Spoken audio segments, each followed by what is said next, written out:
Hey guys, Luke here. For today's video, we're going to be talking about the Melbourne Storm and just talking about their season in general in 2020. Also sort of giving my thoughts on their chances in the grand final. So I'm going to be talking a little bit about the grand final, but mostly just about the team in general. Just go through some players, give my thoughts. I've already done one on Penrith, so if you want to go back and have a look at that, just go to my channel. It's a previous video, probably in the related video. So go ahead and watch that first, or you can watch it after. Either way, just give it a watch. Now we're going to be talking about Melbourne Storm. First off, Craig Bellamy, Cameron Smith. I feel like you got to put two together. I can't really mention one without the other. So yeah, Craig Bellamy, Cameron Smith, another grand final. And at this point, Melbourne have played in so many grand finals as of late. I feel like a lot of players can sort of be classed at that. Munster's played in, 3 grand finals now. It's just they were only at the grand final a couple of years ago. The thing that doesn't really get mentioned is they don't really have a great record in grand finals as of late. As far as I'm aware, I think the last one they beat the Cowboys. It was kind of a weak grand final. I think they kind of destroyed the Cowboys, and that was when Billy Slater retired, and I think that was also Cooper Cronk's last game for Melbourne. So they haven't won a premiership since those two have left, but they've made the grand final a couple of times and they've lost all of them. So are they going to get the job done this Sunday? Possibly, and by the time you're watching it, you probably already know the answer. You could be coming back and watching it and saying, yes, Luke, yes, they did do it, or no, they didn't. But Cameron Smith, it's probably his last game, so therefore it's his last season, this one. And I think Cameron Smith had one of his best seasons. Now, I just got done watching the Dally M, so it's still in my mind. I still can't believe Jack White. And I'm mentioning it in every video. But anyways, Cameron Smith, I thought he had a fantastic season. I thought even like his goal kicking was on point. I just think he really led the Storm well. I think the fact there was no origin talk and is he going to do this? Is he going to do that? I think it was perfect for the Storm in the sense that they could just focus on the season, and I think they reaped the rewards when they came second. I think they've also uncovered some really good players. I think Papenhuyzen, this is his first proper season at fullback, and he was outstanding. Jerome Hughes has gone to another level at halfback, and I think he really has become an actual halfback. Every time I look at him playing halfback or 5'8", or even fullback, I kept saying, he's a fullback. He's just playing in the halves, or he's just filling in at fullback. I was like, is he even really a super solid first grader at some point? But obviously he's come on leaps and bounds. He's found his spot at halfback, at least in this Storm side. Maybe if you jacked him in another side, he'd jump at the chance to play fullback. For right now, he's playing halfback, and he just got man of the match in the preliminary final. So I'm going to say he's a pretty solid halfback at this point. But yeah, the rest of the side, Cameron Smith doing bits. Brandon Smith off the bench is still outstanding. Tino, I don't even know how to say his last name, but him coming off the bench as well they're just outstanding as well. So they got some really good bench options as well, which I think has been very important for them. A lot of the times the Storm have a really good starting side, and then the bench sort of not lets them down, but they have a lot of I don't know how to explain it. They usually have so much money put into, say, like Cronk, Slater, and Smith. There's so much salary cap put into those guys that the rest of the side is kind of just getting carried by them. Whereas now they even have depth on the bench. Look, they've got lots of versatile players. I think Finucane's a big one for them. He's been out for a little while, and he's just come back in the nick of time to come play in the grand final. So he's a big one. Don't know if he'll start or come off the bench. But they were even at one point playing Brandon Smith at prop, which I think it says a lot about the Storm that you can have Brandon Smith playing at lock, second row, and then play him at hooker, and he doesn't really skip a beat. He doesn't really miss a beat there. He's just an outstanding player. You add in Munster. Munster's fantastic. I think Justin Olam has been a real good find for him. I know Craig Bellamy was talking about how he didn't even think this dude was like a first grade standard player a couple of years ago. And then all of a sudden, just out of nowhere, he just sort of developed. He just became this really, really good player. And Justin Olam, I really rate him. Something about him just screams that sort of typical Papua New Guinea player, just super tough, a great athlete, and just a very, very good player. And he's also got some good footy smarts as well, from what I've seen. The other centre position, they've chucked a few players in there. They've tried a few different ones, but yeah, Olam has been the real sort of glue in the centre position, because like I said, they've tried a lot of other centres and that.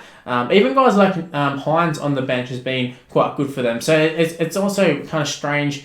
I think they're the only team that really carries a couple of utilities on the bench at this point. It's Brandon Smith, he can play a lot of positions, but you'd say he's more of a hooker who can play a bit of lock. Then you have Hines, I think he's a half / fullback, I think. So yes, a bit of a different dynamic, but that's what they've been rolling with in the back end of the season. But yeah, so many good plays with the Storm. I think this is Vunivalu's last game, I think, as well for them. Addo-carr probably on the move, so could be a bit of an end of an era there. Vunivalu and addo-carr have been so solid for the Storm over the years. Bit of talk, addo-carr going to the Bulldogs. Whether that happens or not remains to be seen, but he's definitely looking to head to Sydney, and Vunivalu's off to rugby union, I think, unless he's out of that contract, or unless it's in a couple of years. I can't even remember at this point. It seems he signed it that long ago, but the Melbourne Storm side, I was talking about Penrith being super solid all over the park and no real weaknesses, but for me, I can't really see any weaknesses in the Melbourne side. Maybe Bronco Lee's defence, but his attack is so good as well. So, I mean, it's going to be definitely a great battle between Melbourne and Penrith. I think they're going to be a great matchup. Melbourne have that experience in the finals, but like I said, their grand final, look, they have the experience, but they haven't exactly won a lot. And then you add in Papenhuyzen. I don't think he's played in a grand final. He definitely wasn't there. So look, that's another dynamic as well. They've got Papenhuyzen, who hasn't actually played. But yeah, Cameron Smith, probably his last game. I can see them getting home for him. They really fired up last week for him, and yeah, it's definitely going to be an end of an era once Cameron Smith's gone, but Harry Grant looks like he's going back to Melbourne next year, so I think they'll be okay. But this Melbourne side, just fantastic. We're very, very solid, very consistent throughout the season, and I also think they've peaked at the right time, which is, I didn't mention it with the Penrith one, but Penrith, I think, peaked throughout the season, and their peak is so high that they can still easily win the premiership, but Melbourne have just been getting better and better each week. So if last week's anything to go by, Penrith could be in trouble in the grand final, but hey, you could be watching, like I said, coming back to this video and going, hey, Penrith just put 40 on Storm. So we'll have to wait and see, but yeah, Melbourne just very, very strong side. Leave in the comment section below, what do you think of Melbourne in 2020?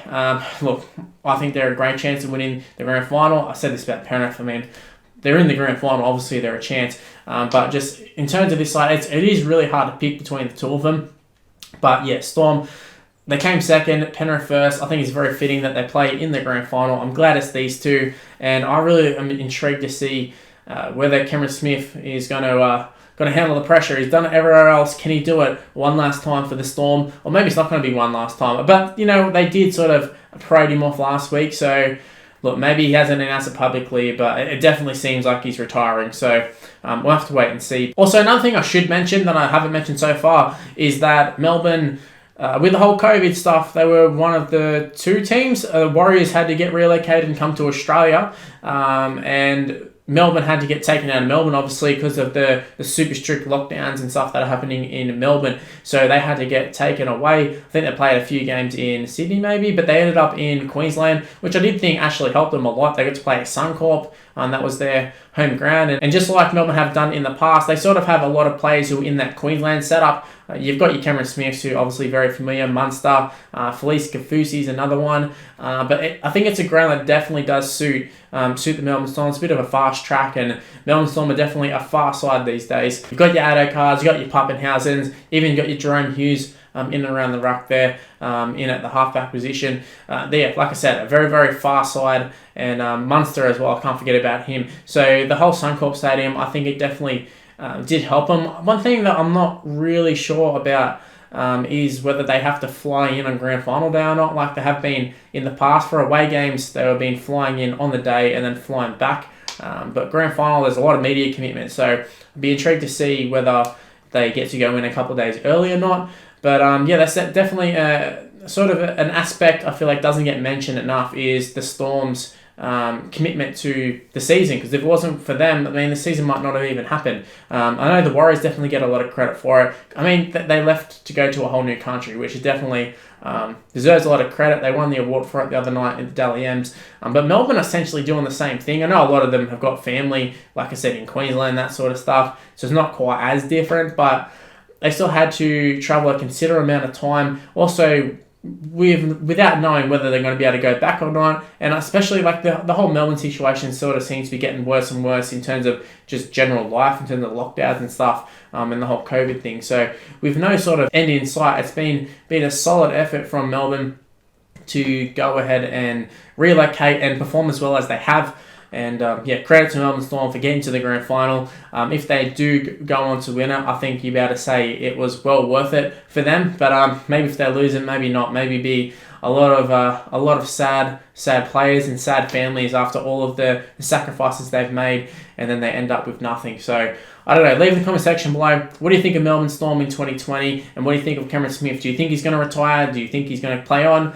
Leave in the comment section below. Also, while you're at it, guys, go ahead and subscribe to the channel if you're new around here. And also leave a like on the video. And also, I should say, turn on the notification bell as well. It lets you know immediately that I've uploaded, which I think is pretty important. It's grand final week. You can be uploading a lot. So you may as well go ahead and do it. Just stay tuned for the content. I'm going to be uploading a lot. So you may as well do that. Also, make sure you go ahead and give me a follow on social media. Or give me a like, add me, whatever you want to do. It's on the screen right now, all my social media stuff. Also, my Snapchat is also Mr. Luke and YT. Same what's on the screen right now. So go ahead and give me an ad on that. Righto guys, that's where I'm going to end the video. Hopefully you did enjoy it. Stay tuned for more content. It's grand final week, so I'm going to be pumping it out. Probably going to do some videos on, say, like Rugby League Live 4. Maybe do some combined teams. I don't know exactly. So stay tuned for some more content. Going to be talking about Penrith and Melbourne. So much stuff to talk about, even in the near future as well. We have State of Origin coming up. So a bit of a weird season, but stay tuned, and I'll see you in the next video. Bye guys.